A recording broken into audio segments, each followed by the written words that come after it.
Sumainyo ang Panginoong Hesukristo. Magandang araw mga kapatid. Maligayang pakikinig po sa ating serye ng pag-aaral patungkol sa mga paniniwala, kasanayan at doktrina ng United Methodist Church. At sa unang episode na ito, tatalakayin natin ang isa sa pinakamahalagang katuruan ng Methodism at ito ay ang grace o biyaya o grasya ng Diyos. Ang biyaya ay simpleng maipapaliwanag bilang pag-ibig at kabutihan ng Diyos na hindi natin kayang pagtrabahuhan o bayaran. Ito ay libreng kaloob ng Diyos sa atin. Naniniwala si John Wesley, ang nagtatag ng Methodism, na ang buong buhay Kristiyano ay nakaugat sa biyaya ng Diyos. Mayroon hong tatlong pangunahing paraan kung paanong kumikilos ang biyaya ng Diyos sa ating buhay. Una, ang prevenient grace. Yun pong salitang prevenient ay nangangahulugang nauna. Ito ang biyaya ng Diyos na kumikilos sa atin bago pa man natin siya makilala o bago pa man natin tanggapin ang Diyos. Bago ka pa man manalangin, bago ka pa man magsimba, bago pa natin hanapin ang Diyos, ay hinahanap na tayo ng Diyos.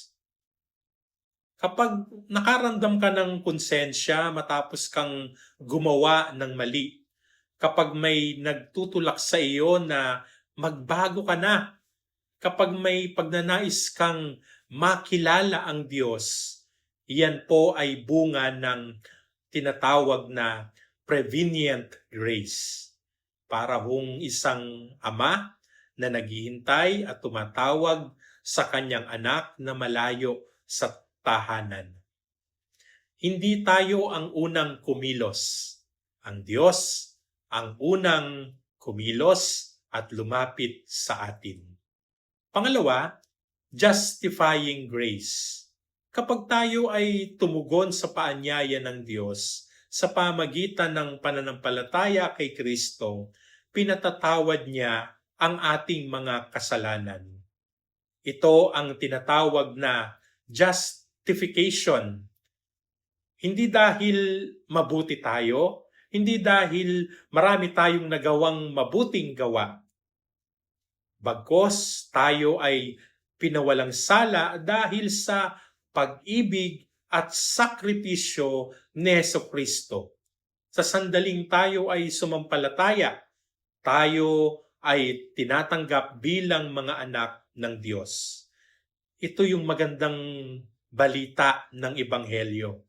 May kapatawaran para sa bawat nagsisisi at lumalapit kay Kristo.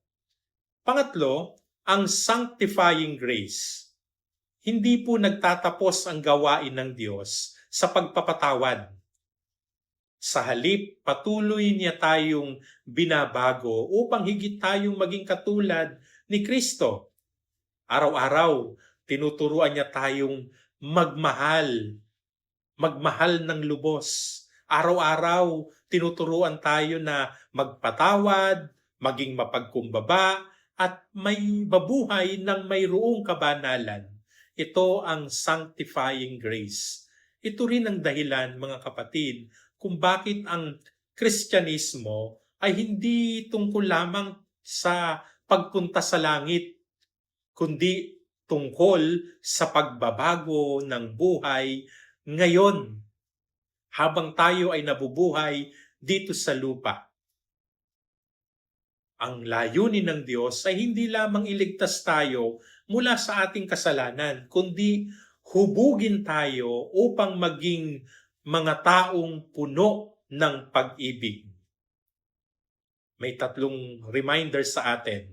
Una, hindi ka kailanman nauna sa Diyos. Bago mo pa siya hanapin, hinahanap ka na ng ating Panginoon.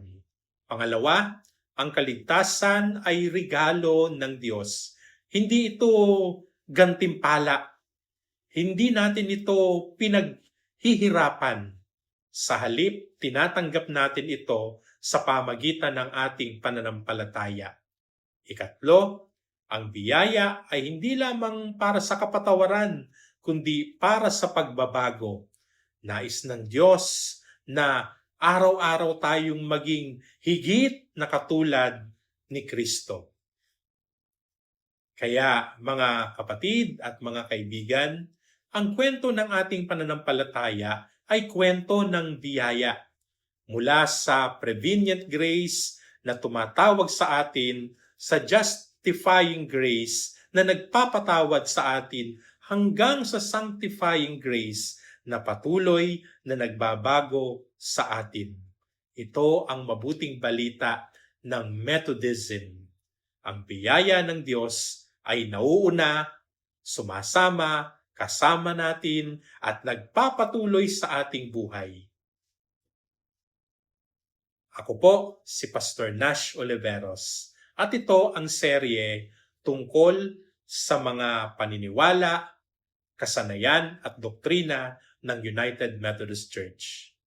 Hanggang sa susunod po na episode, pagpalain tayo ng Diyos at mabuhay tayo ng masaya at mayroong pagmamahal.